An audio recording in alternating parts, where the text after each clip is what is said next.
Sasa hivi inaonekana anastahili.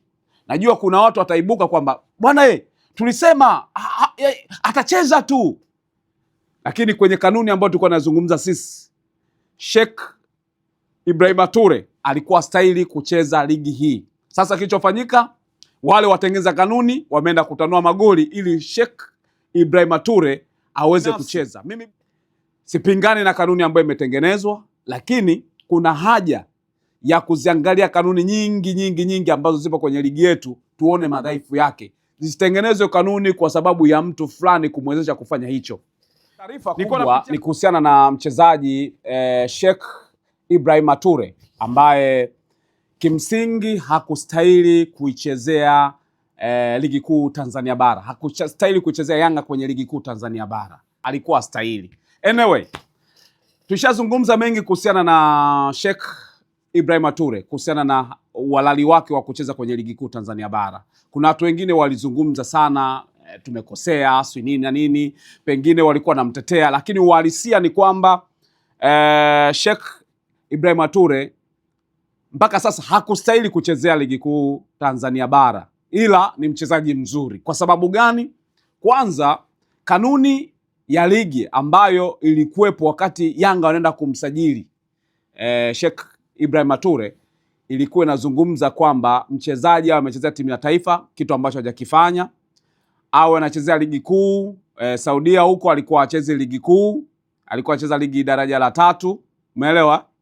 Sasa kwa kile ambacho Young Africans walienda kumsajilia kipindi hicho, walienda kumsajili kwa sababu ya kanuni hivyo ambavyo ilikuwa nazuia kwamba mtu wa aina ya kariba yake hastahili kucheza kwenye ligi kuu Tanzania bara. Kanuni ya 2025 2026 ilikuwa haimpi nafasi ya yeye kucheza kwenye ligi ya Tanzania. Hebu tuanze kujiuliza kidogo, kitu gani ambacho kimepelekea mpaka kanuni sasa hivi ikabadilishwa ikaingia kuruhusu kwamba anaweza kucheza? Tulikuwa na mjadala mkubwa sana kwenye vyombo mbalimbali vya habari, kuna watu wengi walizungumza, mimi nikiwa miongoni mwao, ambaye tulibua hiyo jambo kwamba hastahili kuwepo kwenye ligi kuu Tanzania bara. Sio kwamba hatumpendi, na mimi ni mmoja kati ya watu ambao ninaamini ana kipaji kikubwa kama mchezaji, lakini kanuni ilikuwa inamkataa kucheza ligi kuu Tanzania bara. Sasa kitu ambacho nakiona ni namna ambavyo kumetumika. Sijui ni nani ambaye katumia hicho kitu, kaenda kutanua magoli ili yule mfungaji apate urahisi wa kufunga. Utajiuliza kwa nini mjadala wa kanuni ambao tulikuwa nasema hastahili kucheza au kusajiliwa kwenye ligi yetu, kwa sababu kanuni inaizungumzia timu ya taifa, inaizungumzia ligi kuu ambayo anacheza ligi kuu ya nchi husika, lakini mabara ambayo yalipewa kipaumbele au hadhi ya kuwaleta wachezaji wao wakiwa na madaraja ya chini ilikuwa ni Amerika Kusini pamoja na Ulaya, hakukuwepo na Asia. Na hapo nazungumzia kanuni ya 2025-26. Sasa swali linakuja, kwa nini imeongezewa Asia mara baada ya mjadala mkubwa kuonekana kwamba hakustahili? Sasa hivi inaonekana anastahili. Najua kuna watu wataibuka kwamba bwana tulisema atacheza tu, lakini kwenye kanuni ambayo tulikuwa tunazungumza sisi, Sheikh Ibrahim Toure alikuwa stahili kucheza ligi hii. Sasa kilichofanyika, wale watengeneza kanuni wameenda kutanua magoli ili Sheikh Ibrahim Toure aweze kucheza. Mimi binafsi sipingani na kanuni ambayo imetengenezwa, lakini kuna haja ya kuziangalia kanuni nyingi ambazo zipo kwenye ligi yetu, tuone madhaifu yake. Zisitengenezwe kanuni kwa sababu ya mtu fulani kumwezesha kufanya hicho. Nilikuwa napitia kanuni ambayo ilikuwa inazungumzia pia kuhusiana na ambayo ya Damaro. Tulizungumza sana kuhusiana na Damaro.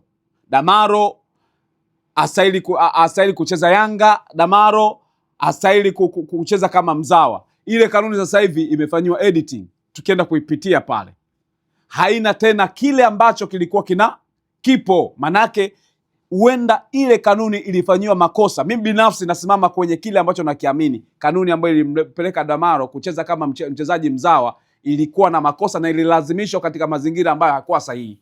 Na hii ya Toure haikuwa sahihi. Manake kanuni imerekebishwa kwa sababu ya kufeva Ture acheze ndani ya klabu ya Yanga, kitu ambacho ni sijakifurahia. Kwa hiyo mimi binafsi nimeona kwenye kanuni ya 64 kifungu cha 4 kimemruhusu Sheikh Ibrahim Ture kuwa mchezaji wa klabu ya Yanga kwenye ligi kuu akacheze, lakini imechongwa kwa sababu ya yani ile kanuni imeboreshwa kwa sababu ya Ture mwenyewe. Hii kanuni ninaweza kaita Ture yani kanuni ya Ture ya kumfanya acheze, kwa sababu akustahili kucheza kwa sababu Asia haikuwepo katika vigezo vya wachezaji ambao wanatakiwa kucheza kwenye ligi yetu. Cha mwisho cha kumalizia ni kukurudisha kwenye kanuni. Kanuni iliyopita ilikuwa inasema nchi ngapi? Mabara mawili ambayo ni Amerika Kusini na Ulaya. Sasa hivi imeongezwa na Asia. Sasa yeye alikuwa anacheza Asia huko. Kwa hiyo maana yake inasema mtu ambaye amecheza ligi daraja la pili Asia anaweza kucheza ligi yetu ya Tanzania. Kwa conclusion ni kwamba Ture atacheza kwa sababu ya kanuni mpya mara baada ya magoli kutanuliwa ili mfungaji aweze kufunga kirahisi. Mimi naitwa Lugano Israel. Mtazamo wangu, hizi kanuni ziheshimike na zitengenezwe kwa sababu ya kufeva timu moja.